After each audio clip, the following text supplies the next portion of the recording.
And lo, it shall pass that the reviewer can't get off level 1, and he shall not care for the game, or want to play it for more than 20 minutes. But lo, he shall be fearful of the software company dropping advertising and missing him off the free crate of beer list at Christmas, and he shall tremble and quake mightily, as all rival mags have given it a high score. So, he shall give it a score low enough to dissuade potential buyers, yet high enough to pacify the software people. And that score shall be the number of the beast, and it shall be 73%.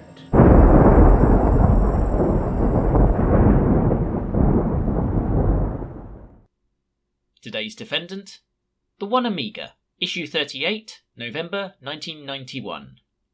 The game, Super Space Invaders. Court is in session.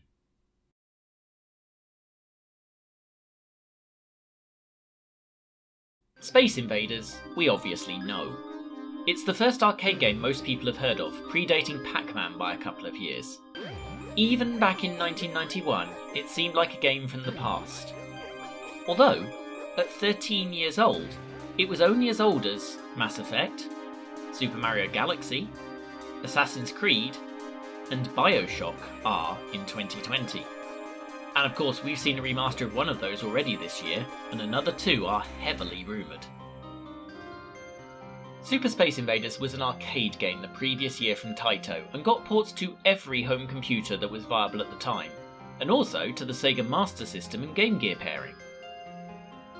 The game on trial here, of course, is the Amiga version, published by Domark and ported by the Kremlin, whose record isn't stellar, most notoriously the almost completely broken International Rugby Challenge, winner of a 2% review in Amiga Power. The game was originally priced at $24.99, which was absolutely full price for the time, so really quite mean for a game whose original arcade is thinner than a Clicks vending machine coffee. So did they do enough to elevate this to a full price Amiga game right at the height of the machine's powers? Let's find out.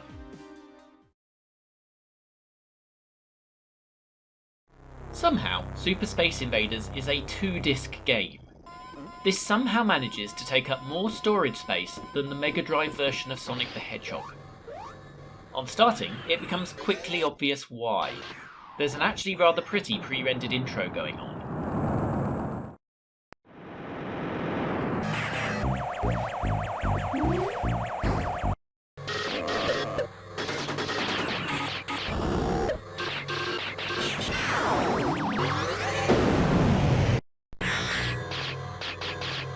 Space Invaders! And then as soon as that finishes, it wants Disc 2. And of course it doesn't support a second drive. Thankfully, this is the only disc swap you'll be asked to make, and your reward is a second intro.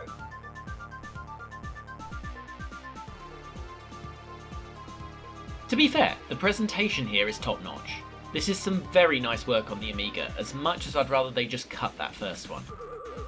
It even attempts a self-referential story about a Space Invaders arcade machine being blasted into space, which is an idea about a decade ahead of its time. So let's give the game a go. So not to put too fine a point on it, the very first impression of this game is it's literally Space Invaders again, except somehow uglier. The background is pretty, but there's even less colour in those enemies than there was in the 1978 arcade game, and the beefed up graphics just serve to remove their iconic shape. The previous barriers are gone too, to be replaced with an ability for your ship to take multiple hits before exploding. But if anything, that serves to make a thin game even thinner, as the risk-reward mechanic of the original is simply replaced with, you can make this many mistakes. There is one nice thing. The old Space Invaders theme in the background, playing only when the enemies move, and at the speed they're moving. It sounds like they're going, sneak, sneak, sneak, sneak. Sneak, sneak, sneak, sneak, sneak, sneak, sneak, sneak.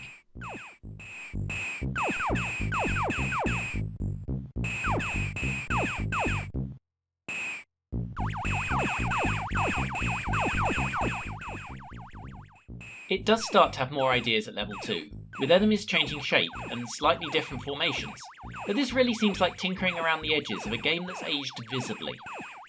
There are a few light bonuses dropped by the mothership, but the overriding impression playing this is they looked at what Namco did to truly move this genre forward with various Galagers, and then stole a bunch of stuff half-heartedly. There's a more fundamental problem though. Yes, it really is this slow. This is the kind of frame rate I'd expect from a Spectrum trying to throw this many sprites around.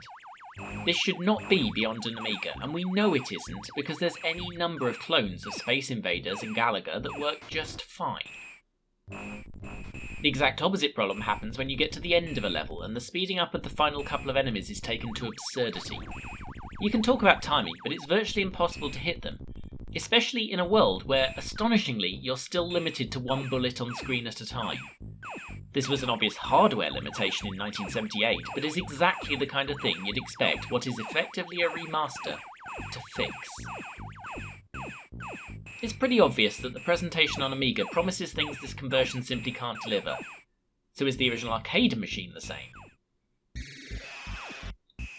Sort of. On a quick glance, the arcade game is certainly quicker, but most of the other issues remain. It's still one bullet. It's still unforgiving.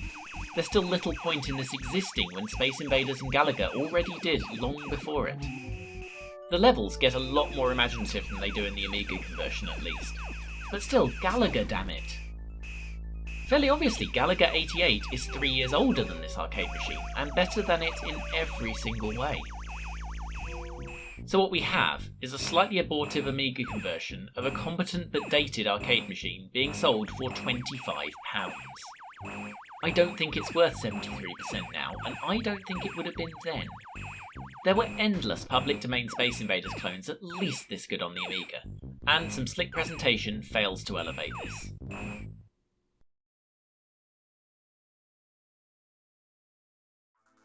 So we're not fans. But is this shenanigans, or is this just a coincidental score from a magazine who we disagree with? Well, comparing the score to other magazines, all is mostly as we expect. Amiga Action score it a bit higher, 77%, because they virtually always did.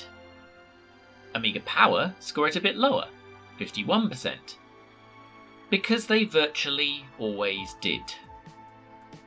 The Amiga Power review of Super SI from the normally level-headed Rich Pelly comes to a similar conclusion, that the biggest issue here is the speed. He had the advantage of living in 1991, so he was able to go to a local arcade and do the same back-to-back comparison we've just done. Amiga Action's review is the usual half-baked fluff that could have been written almost completely without playing the game. They half mention the lack of speed, print pictures of all the bonuses, and then basically come to the conclusion it's Space Invaders. One of the big giveaways was some of the Rise of the Robots reviews, a game I'm happy saying some took bribes or were otherwise ordered to score highly, is how the tone of some of the reviews clashed massively with the scores awarded. For example, CD32 Gamer's review of Rise read, "It's doubtful how many people would rave over its slow tactical control system without the graphics." Then they gave it 90%. The One's review of Space Invaders has a whiff of this, remarking on how it's still just Space Invaders, and concluding it has a very strange and unique idea and fails to pull it off. If you really want a bit of nostalgia, grab a couple of 10p's and find an old arcade version. That's pretty damning for a 73% game. There is also a huge double-page spread of an advert for the game just before the review section. Weirdly, the best evidence that they didn't take a dive on this one is their own review of the game on budget a year or two later, where they actually give it a higher score, 84%.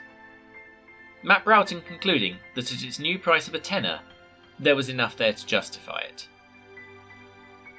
Amiga Power very much went the other way when they re-reviewed Super Space I, not least because Stuart Campbell was in charge.